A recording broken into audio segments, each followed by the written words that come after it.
When it comes to introspection and self-examination, Lewis is very mindful of a danger that he associates, and not wrongly, with certain strands of Puritanism, which is a kind of a view of the Christian life that says the holier you get, the more self-contempt you'll have, because you'll be more aware of the sliminess down there in your heart.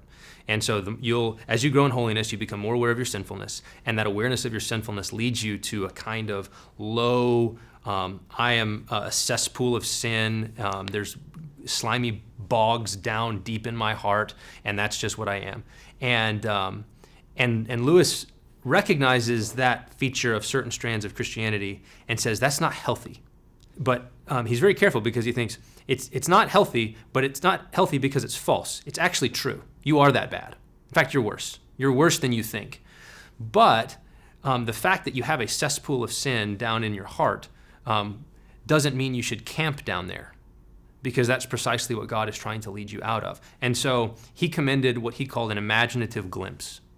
So don't stare at your sinfulness.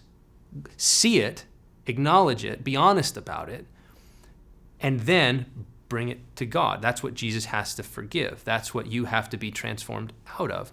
And so at a very practical level, there's a deep honesty about who we are and the sin that's in our heart, the layers upon layers of self-love all the way down, coupled with a refusal to live there and to make that the only truth, or the fundamental truth. Because the fundamental truth is God says that you're righteous in his Son, that God is pursuing you. He sees you in Christ. He dresses you up like Jesus, and you can come to him the way Jesus does. That's the fundamental truth. And the other truth, you're a slimy sinner, a wicked rebel, is meant to drive you to that one.